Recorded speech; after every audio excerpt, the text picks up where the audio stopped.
ಎಲ್ರಿಗೂ ನಮಸ್ಕಾರ. ಇಂದು ನಾವು ಹೇಳೋ ಕತೆ ಒಂದು ನರಭಕ್ಷಕ ಹುಲಿಯ ಕತೆ. ಇದು ಸಾಮಾನ್ಯ ಹುಲಿ ಕತೆ ಅಲ್ಲ, ಇತಿಹಾಸದಲ್ಲೇ ಅತ್ಯಂತ ಭಯಾನಕ ನರಭಕ್ಷಕ ಹುಲಿಯಾದ ಚಂಪಾವತ್ ಹುಲಿ ಕತೆ.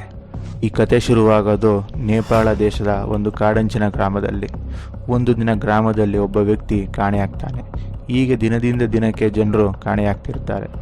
ಮೊದಲಿದು ದೆವ್ವದ ಕಾಟ ಅಂತ ಭಾವಿಸ್ತಾರೆ, ಆದರೆ ಆಮೇಲೆ ಜನಕ್ಕೆ ಗೊತ್ತಾಗುತ್ತೆ ಇದು ಹುಲಿ ಕಾಟ ಅಂತ. ಈ ವಿಷಯ ನೇಪಾಳ ಸರ್ಕಾರಕ್ಕೆ ಗೊತ್ತಾಗಿ ಹುಲಿಯನ್ನು ಕೊಲ್ಲಲು ಸೈನಿಕರನ್ನು ಮತ್ತು ಸ್ಥಳೀಯ ಬೇಟೆಗಾರರನ್ನು ಬಳಸಿಕೊಂಡು ಆ ಹುಲಿಯನ್ನು ಹೊಡೆಯಲು ಪ್ರಯತ್ನ ಪಡ್ತಾರೆ. ಕೆಲವೆಡೆ ಡ್ರೈವ್ ಹಂಟ್ ಕೂಡ ನಡೆಸ್ತಾರೆ, ಆದರೆ ಆ ಹುಲಿ ತುಂಬ ಬುದ್ಧಿವಂತ ಆಗಿರೋದ್ರಿಂದ ಅವರಿಗೆ ಸಿಗೋದಿಲ್ಲ. ನಂತರ ಹುಲಿಯನ್ನು ಭಾರತದ ಗಡಿಭಾಗಕ್ಕೆ ಓಡಿಸಲಾಗ್ತದೆ. ಅದು ಉತ್ತರಾಖಂಡ್ ರಾಜ್ಯದ ಚಂಪಾವತ್ ಪ್ರದೇಶದಲ್ಲಿ ತನ್ನ ದಾಳಿಯನ್ನು ಮುಂದುವರಿಸುತ್ತೆ. ಇಲ್ಲಿ ಪರಿಸ್ಥಿತಿ ಇನ್ನೂ ಭಯಂಕರವಾಗಿರುತ್ತೆ. ಜನರು ಗುಂಪಾಗಿ ಮಾತ್ರ ಓಡಾಡಿರ್ತಾರೆ, ಆದರೆ ಒಬ್ಬರೇ ಮಾತ್ರ ಹೊರಗೆ ಹೋಗ್ತಾ ಇರಲಿಲ್ಲ.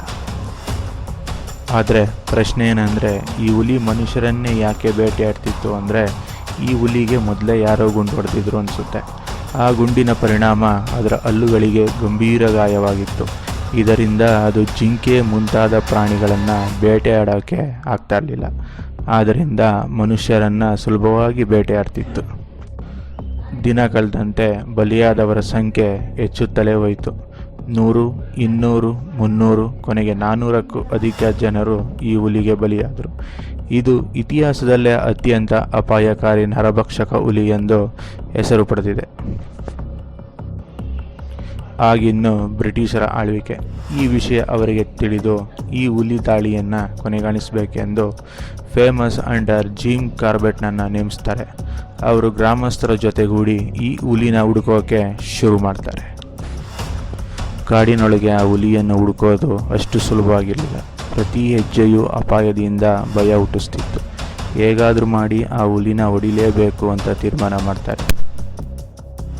1907ರಲ್ಲಿ ಒಂದು ಹುಡುಗಿನ ಕೊಂದು ಆ ಹುಡುಗಿ ದೇಹನ ಕಾಡಿನೊಳಗೆ ಎಳೆದುಕೊಂಡು ಹೋಗಿರೋ ದಾರಿನ ಅವನು ಕಂಡುಹಿಡಿತಾನೆ. ಆ ರಕ್ತದ ದಾರಿಯಲ್ಲೇ ಮುಂದೆ ಸಾಗುತ್ತಾ ಆ ಕಾಡಿನೊಳಗೆ ಹೋಗ್ತಾನೆ. ಹಠಾತ್ ಹುಲಿ ಅವನ ಮೇಲೆ ದಾಳಿ ಮಾಡಲು ಪ್ರಯತ್ನಿಸುತ್ತೆ. ಕಾರ್ಬೆಟ್ ತನ್ನ ಗನ್ನೆತ್ತಿ ಬುಲೆಟನ್ನು ಹುಲಿಯ ಮೇಲೆ ಫೈರ್ ಮಾಡ್ತಾನೆ. ಆ ಬುಲೆಟ್ ಹುಲಿಯ ದೇಹಕ್ಕೆ ನುಗ್ಗಿ ಹುಲಿ ನೆಲ ಕುಳಿಯುತ್ತೆ. ಇದರಿಂದ ನರಭಕ್ಷಕ ಹುಲಿ ಕೊನೆಗೂ ಅಂತ್ಯವಾಗುತ್ತೆ. ಜಿಮ್ ಕಾರ್ಬೆಟ್ ಹೊಡೆದ ರಭಸಕ್ಕೆ ಹುಲಿಯ ದೇಹ 6 ಮೀಟರ್ನಷ್ಟು ದೂರ ಬಿದ್ದಿತ್ತು. ಹುಲಿಯ ಸಾವನ್ನು ಗ್ಯಾರಂಟಿ ಮಾಡಿಕೊಂಡ ಜಿಮ್ ಅದನ್ನು ಪೋಸ್ಟ್ ಮಾರ್ಟಮ್ಗೆ ಕಳಿಸಿದ. ಡೆತ್ ರಿಪೋರ್ಟ್ನಲ್ಲಿ ಹುಲಿಯ ಮೇಲೆ ಮತ್ತು ಕೆಳಗಿನ ಕೋರೆ ಹಲ್ಲುಗಳು ಯಾವುದೋ ಘರ್ಷಣೆಯಲ್ಲಿ ಮುರಿದು ಹೋಗಿತ್ತು ಅಂತ ರಿಪೋರ್ಟ್ನಲ್ಲಿ ಗೊತ್ತಾಗಿತ್ತು. ಅದೇ ಕಾರಣಕ್ಕಾಗಿ ನೈಸರ್ಗಿಕ ಬೇಟೆಯನ್ನು ಬಿಟ್ಟು ಮಾನವರ ಮೇಲೆ ಸುಲಭವಾಗಿ ದಾಳಿ ಮಾಡುತ್ತಿತ್ತು ಅಂತ ಅಂದಾಜಿಸಲಾಗಿದೆ. ಇದೇ ನಿಜ ಕೂಡ. ಇನ್ನು ಜಿಮ್ ಕಾರ್ಬೆಟ್ ಗನ್ ಫೈರ್ನಿಂದ ಸತ್ತಿದೆ ಅಂತ ಶವ ಪರೀಕ್ಷೆಯಲ್ಲಿ ಗೊತ್ತಾಗಿತ್ತು. ಕಾರ್ಬೆಟ್ ಕೊಂದ ಸಮಯದಲ್ಲಿ ಆ ಹೆಣ್ಣು ಹುಲಿಗೆ ಸುಮಾರು 10ರಿಂದ 12 ವರ್ಷ ವಯಸ್ಸಾಗಿತ್ತು, ಜೊತೆಗೆ ಆರೋಗ್ಯವಾಗಿತ್ತು ಅಂತ ಹೇಳ್ಬೋದು. ಗ್ರಾಮದಲ್ಲಿ ಮತ್ತೆ ಜೀವ ಕಳೆ ಬಂತು. ಮಕ್ಕಳು ಮತ್ತೆ ಆಟವಾಡಲು ಶುರು ಮಾಡ್ತಾರೆ.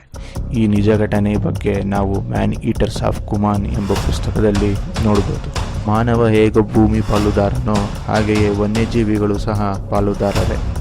ಮಾನವ ಮತ್ತು ವನ್ಯಜೀವಿಗಳ ಸಂಘರ್ಷವನ್ನು ನಾವು ಸುದ್ದಿ ಮಾಧ್ಯಮಗಳಲ್ಲಿ ದಿನನಿತ್ಯ ನೋಡ್ತಿದ್ದೀವಿ. ಇತ್ತೀಚಿನ ದಿನಗಳಲ್ಲಿ ಹಳ್ಳಿಗಳ ಮೇಲೆ ಚಿರತೆ ಮತ್ತು ಆನೆಗಳ ದಾಳಿ ಕಂಡುಬರುತ್ತಿದೆ. ಈ ಕತೆ ನಮಗೆ ಒಂದು ಪಾಠ ಕಲಿಸುತ್ತೆ.